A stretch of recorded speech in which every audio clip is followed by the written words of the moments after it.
Le journal Henri Ochocho.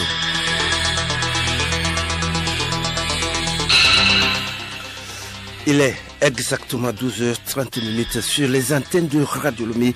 Mesdames, Mesdemoiselles, Messieurs, bonjour. Les titres de ce journal: atelier rural de partage et de diffusion des résultats des travaux sur la gestion intégrée de la chenille légionnaire d'automne à Dapaon. L'atelier se situe dans le cadre du projet de lutte contre cette chenille ravageur des graminées. Dans ce journal, nous parlerons également du rôle de la société civile dans la préservation de la paix. Et puis, le bilan mondial de l'épidémie du nouveau coronavirus a dépassé le cap des 3000 morts après l'annonce ce lundi matin par les autorités chinoises des 42 nouveaux décès dans la province de Hubei, dans le centre de la Chine, épicentre de l'épidémie.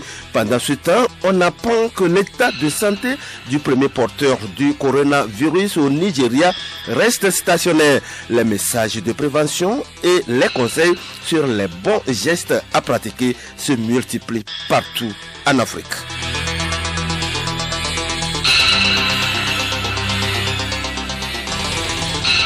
radiolomé.tg. C'était là le titre, le développement présent, un atelier rural de partage et de diffusion des résultats des travaux issus des champs écoles agriculteurs sur la gestion intégrée de la chenille légionnaire de l'automne ravageur des graminées s'est tenue vendredi dernier à Koukongo dans le canton de Pana, banlieue de la ville de Dapaon. Reportage Léontine Tediou de l'agence togolaise de presse Dapaon. La rencontre a permis de partager avec les autres producteurs agricoles de la préfecture de Tone et de diffuser les résultats majeurs innovateurs des 14 champs écoles agriculteurs de la région enregistrés au cours de la campagne agricole 2019 afin de les amener tous à lutter efficacement contre ce ravageur qui s'attaque essentiellement au maïs, au riz et au sorgho.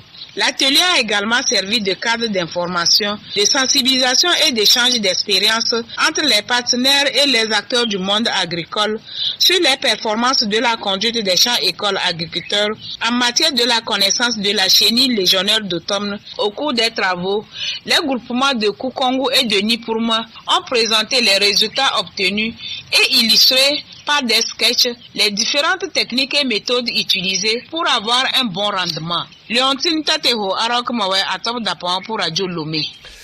De Dapaon, nous allons à Anié pour dire que l'ONG Carrefour de développement a signé vendredi dernier à Anié des contrats d'apprentissage avec des patrons et patronnes d'ateliers au profit de 28 jeunes filles mères démunies victimes de mariage précoce pour leur réinsertion socio-professionnelle dans des métiers porteurs. Cette action humanitaire de l'ONG Carrefour de développement s'inscrit dans le cadre de la mise en œuvre de son projet soutien à l'éducation des filles à risque de mariage et réinsertion socio-professionnelle des jeunes femmes dans la préfecture de l'Anié, financée par une association espagnole dénommée Mundo Cooperante.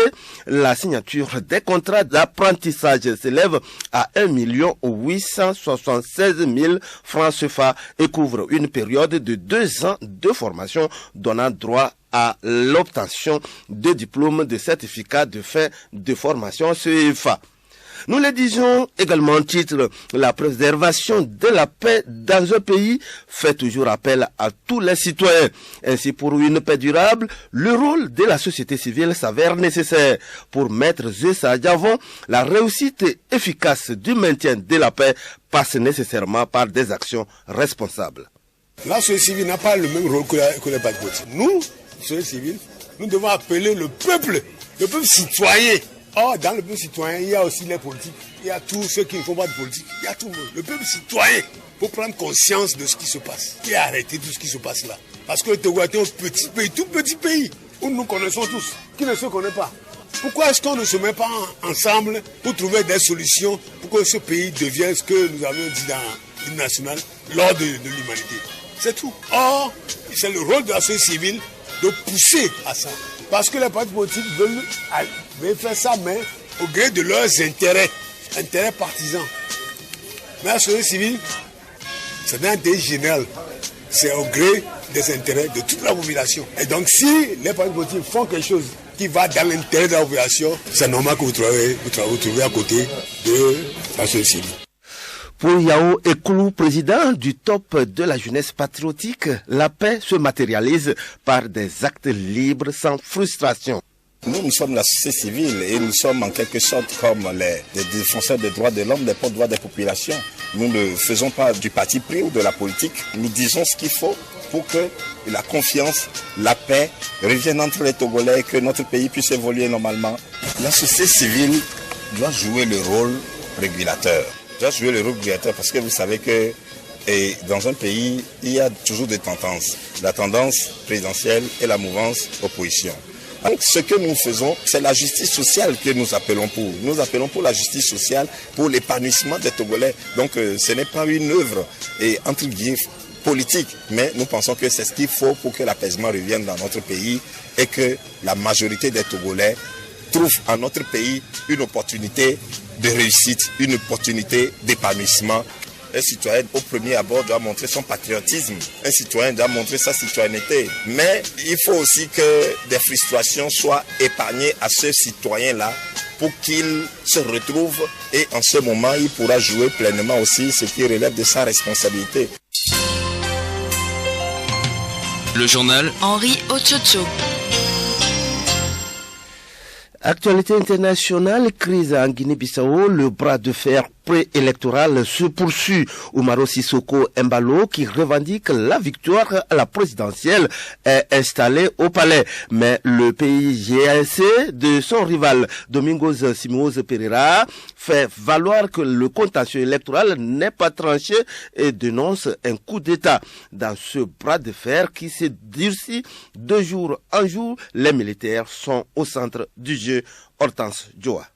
Ils n'ont pas fait de déclaration publique, mais leur présence parle d'elle-même. Les plus hauts représentants de l'armée étaient tous là samedi au palais présidentiel pour la cérémonie d'investiture de Nuno Gomes Nabiam, le premier ministre nommé par Umaro Sissoko Embalo. Le chef d'état-major, le vice-chef d'état-major, les chefs d'état-major de l'armée de terre, de l'armée de l'air ou encore le commandant de la garde nationale, tous ont posé pour une photo de groupe devant le palais. C'est aussi l'armée qui a assuré la sécurité de la cérémonie d'investiture organisée jeudi par Umaro Sissoko Embalo dans un hôtel de la capitale. Cérémonie à laquelle participait l'ancien chef d'état-major Antonio Ndiaye. La hiérarchie militaire a donc dans les faits choisi son camp. Dès vendredi, les forces de défense et de sécurité ont pris le contrôle des principales institutions. Le palais du gouvernement qui abrite plusieurs ministères, le palais de justice, la radio et la télévision nationale.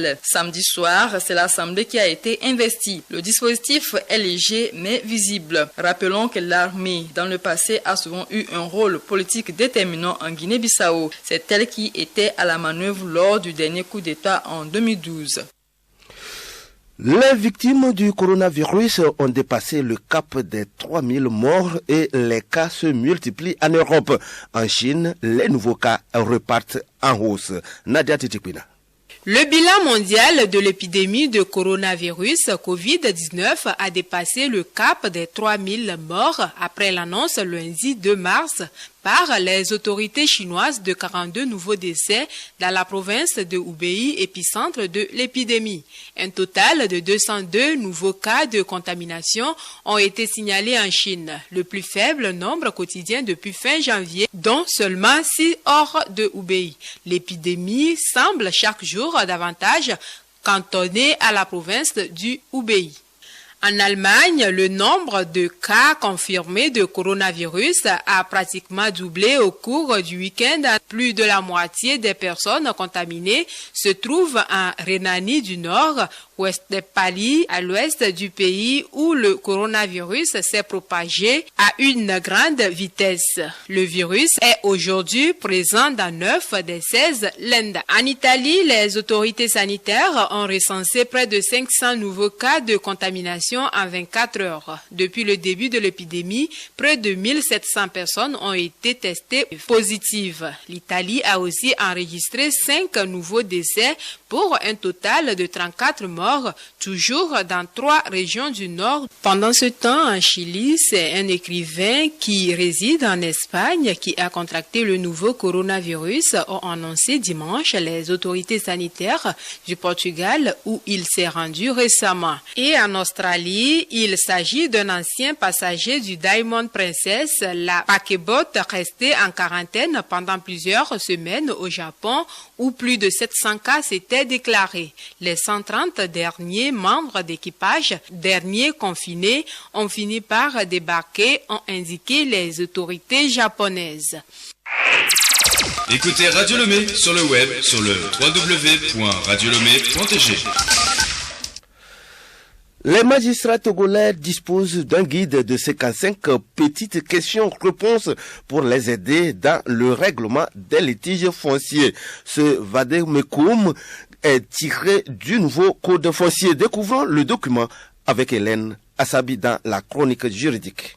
Les statistiques relatives aux activités judiciaires révèlent qu'en matière civile, plus de 80% des affaires traitées sont de nature foncière. Le phénomène s'est aggravé ces dernières années avec l'occupation anarchique des terres, une situation qui préoccupe le gouvernement, d'où l'élaboration de ce vademecum de règlement juridictionnel du contentieux foncier. Pius Agbetomé, ministre de la Justice. Vous savez tous aujourd'hui, les litiges fonciers au Togo constituent une pomme de discorde dans la société. Nous avons donc à un moment donné organisé des séminaires qui ont abouti à des réflexions et à l'identification de cas pratiques, des cas clés auxquels les magistrats sont très souvent confrontés. Et ces magistrats, ces techniciens, ces acteurs juridiques, avec les professeurs d'université, les chefs traditionnels, ont ensemble mené des réflexions qui ont abouti à des solutions trouvées par rapport à la nouvelle loi qui est le code foncier et domanial. Et ces réponses ont été répertoriées dans ce opuscule qui est le vademecum qui comporte 55 questions-réponses. Les magistrats saluent l'élaboration de ce document qui va leur permettre de faire une lecture identique des tests en matière de litige foncier en vue d'un règlement harmonieux. Écoutons respectivement Akakpovi Gamato, président de la Cour suprême, et Comment Dendang, président de la Cour d'appel de Lomé. Nous aussi, à la Cour suprême, nous avons intérêt à mieux maîtriser le contenu de ce guide pratique pour mieux contrôler les juges du fond, pour voir s'ils ont bien appliqué la loi aux faits constatés. Et donc, cela permettra à la Cour suprême de mieux jouer son rôle d'unité du droit dans toute la République. Pour nous, vraiment, le guide vient à point nommé pour nous aider à aller aussi plus vite parce que les conflits sont nombreux et que s'il faut, dans le choix des thèses, commencer par perdre le temps, alors qu'il fallait un guide rapide qui nous permet d'aller plus vite, c'est-à-dire en regardant dans le guide la solution qui est proposée. Je crois que c'est une bonne chose. On se retrouve lundi prochain pour un autre numéro.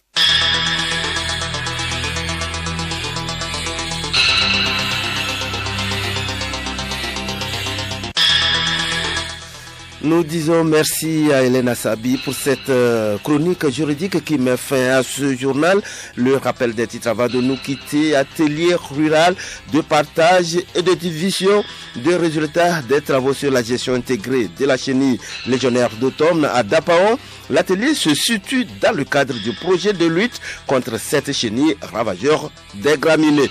Dans ce journal, vous avez suivi également le rôle de la société civile dans la préservation de la paix.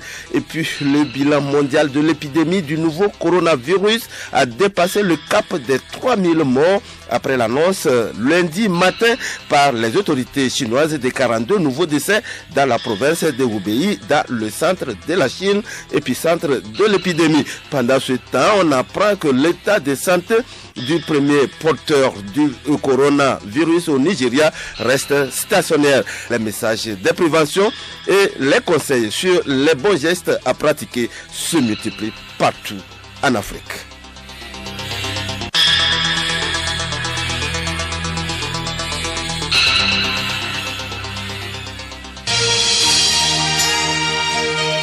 Radio Lomé, boîte postale 434, email radiolomé@radiolomé.tg.